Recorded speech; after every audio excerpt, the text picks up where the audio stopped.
And thanks to At Home for joining us this hour. You know, you almost never get footage of these things right as they are happening. Even if you do at some point get footage of these kinds of confrontations, it's often from some great distance or through some, grainy surveillance interface, and you kind of need a narrator to figure out what's going on. In this case, we got something very rare. We got up close, like cinema verite, you are there footage. That was not only from an eye-level perspective, you could even hear, like, the Russians swearing in the background. Russia's Navy chasing 3 Ukrainian ships. This video appearing to show the moment of impact. One ship rammed. Shots were fired. The ship seized. 24 Ukrainian sailors captured. Russian warplanes threatening above. The Ukrainian ships were traveling between 2 of their own ports and were hit at the narrow Kerch Strait between Russia and Crimea, which it illegally annexed. Russia now claiming these waters as its territory and blaming Ukraine for provoking the incident. That was a report from NBC correspondent Bill Neely right at the time that this happened. We also got publicly released at the time just a sort of amazing raw video from what I think appears to be maybe the bridge of one of the Russian ships that was involved. It was a video that was shot as this thing was happening. Давай, блядь! Давай, блядь, держаться всем, блядь, сука, блядь! Лево держаться! На борту!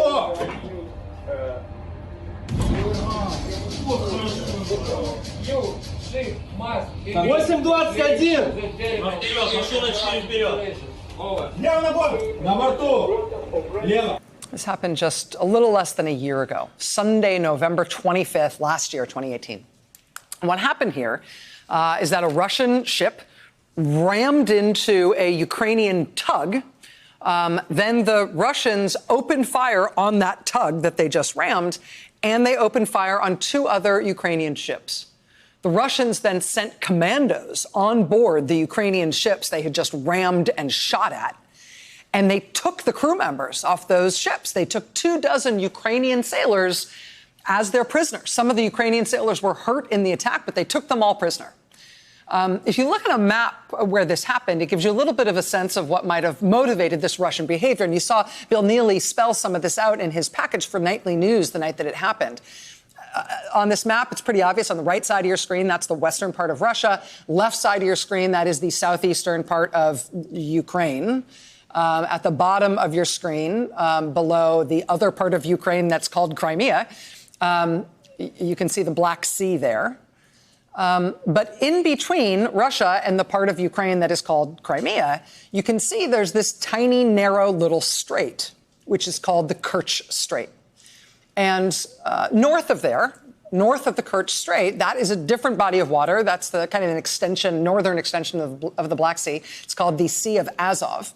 And once upon a time, the Sea of Azov, was a relatively non-controversial thing to say that the Sea of Azov was sort of Russia's on the right and Ukraine's on the left, since those are the 2 countries that border it.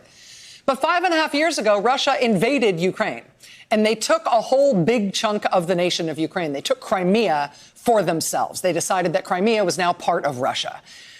And after they did that, after they took Crimea to sort of solidify their hold on that part of Ukraine, Russia built a big, weird, expensive bridge across the Kerch Strait, a bridge that connects Russia to Crimea, to this part of Ukraine that Russia is now claiming as its own. And upon doing so, upon seizing Crimea for itself and building this bridge between Russia and Crimea, and putting the Russian military into the other parts of eastern Ukraine outside of Crimea, in so doing, Russia apparently decided that not only were they taking parts of Ukraine for themselves, right? They were taking Crimea, they were invading and occupying eastern Ukraine. Not only were they taking those parts of Ukraine's territory for themselves, but they were also taking the sea between the 2 countries. They were also taking the Sea of Azov. They would basically decided they would now treat that as if that was Russian waters.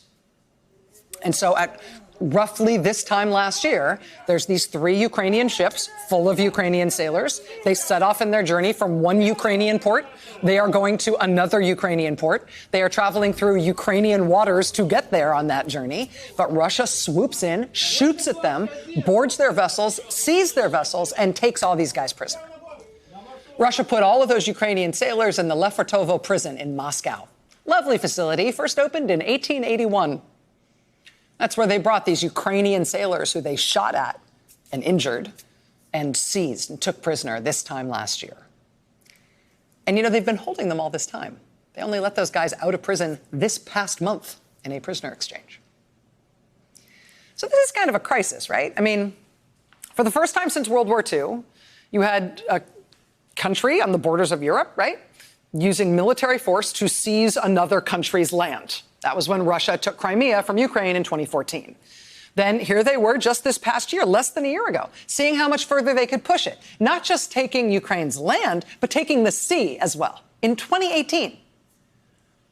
Right? This is really bad from the perspective of international relations, international law, the basic principles of modern interactions among civilized states. I mean, this is very bad Russian behavior here. This is a serious crisis.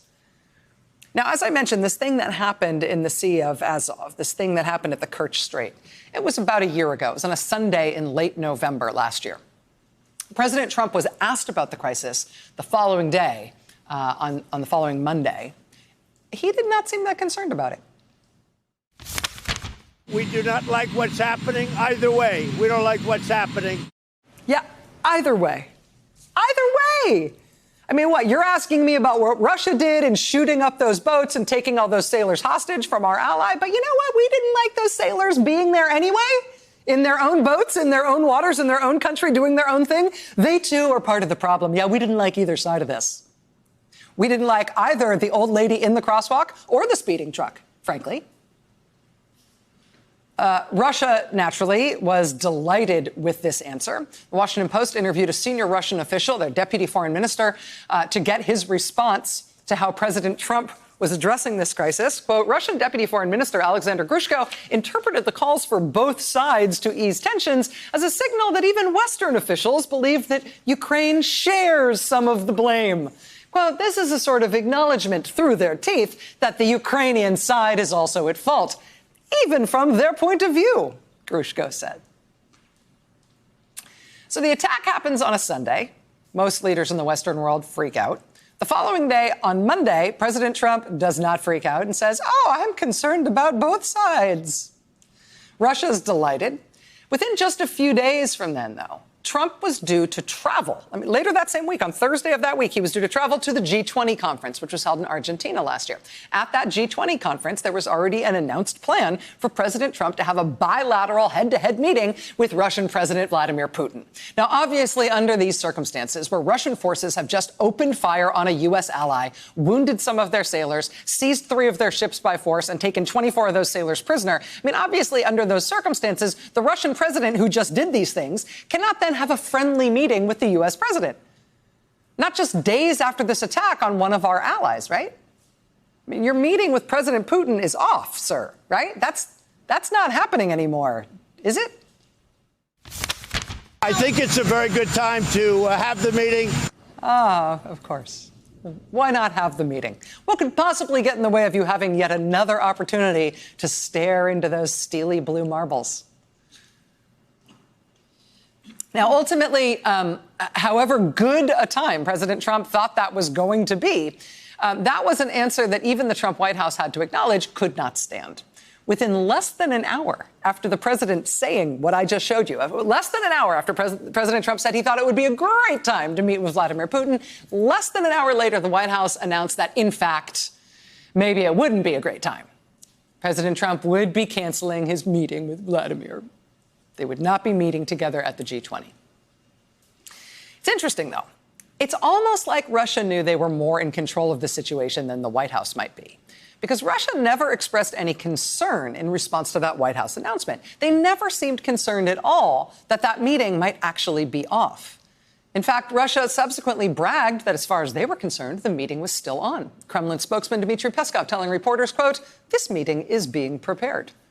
In other words, oh, did the White House tell you the meeting is off? That's adorable. If we say Putin is going to meet with Trump, then Putin is going to meet with Trump. You're going to listen to those people? Huh. And sure enough, the day after the White House officially announced that that meeting would not happen, that it was canceled, after which Russia kind of cockily asserted, oh, yes, that meeting is still on. It'll still happen.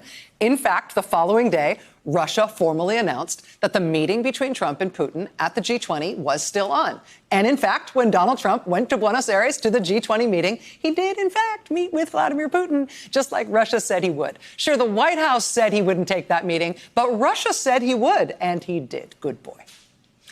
And now, as of today, as of this afternoon, now we actually know more of the real story about what really happened there, more of what happened behind the scenes. And here's how we know it. Quote, Mr. Chairman and Ranking Member, thank you for the opportunity to provide this statement today.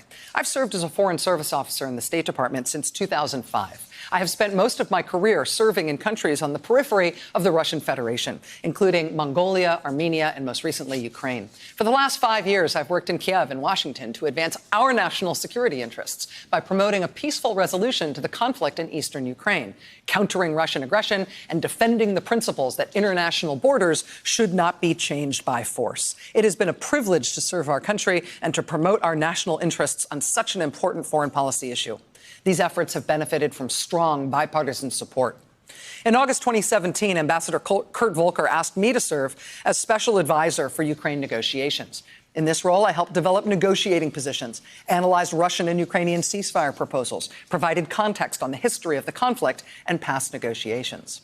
But on November 25th, 2018, November 25th last year, Russia further escalated the conflict when its forces openly attacked and seized Ukrainian military vessels heading to a Ukrainian port in the Sea of Azov. While my colleagues at the State Department quickly prepared a statement condemning Russia for its escalation, senior officials in the White House blocked that statement from being issued. Ambassador Volker drafted a tweet condemning Russia's actions, which I posted to his account. If you want to see the power of that tweet, I think we were able to figure out what it is today. We think it's this. You see the date on that, November 25th, 2018, 9:36 p.m. from Kurt Volker, the special representative for Ukraine. It says, quote, Russia rams Ukrainian vessel peacefully traveling toward a Ukrainian port. Russia seizes ships and crew and then accuses Ukraine of provocation? Question mark, question mark, question mark. Those are very pregnant question marks. I mean, if you think the power of the U.S. government is not behind those three question marks, Russia seizes ships and crew and then accuses Ukraine of provocation? Question, question, question. If you think the U.S. government's power is not represented by those question marks, well, let me refer you to the White House statement on this matter.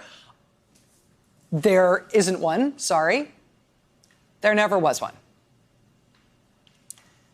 This testimony today is from Christopher Anderson, longtime Foreign Service officer, who was brought in to be the top advisor to Kurt Volker when Volker became Trump's special envoy to Ukraine.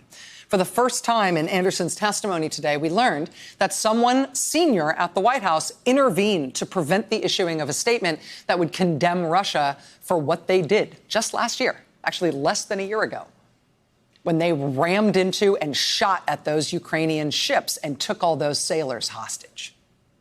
That's our ally, right?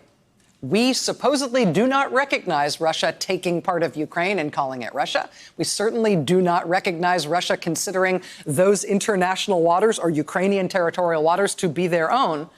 But then they pull this off with one of our allies, including taking all those sailors hostage, and nothing?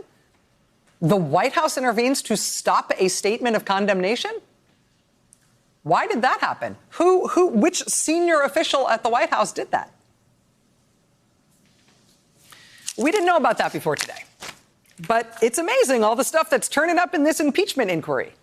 Hey there, I'm Chris Hayes from MSNBC. Thanks for watching MSNBC on YouTube. If you want to keep up to date with the videos we're putting out, you can click subscribe just below me or click over on this list to see lots of other great videos.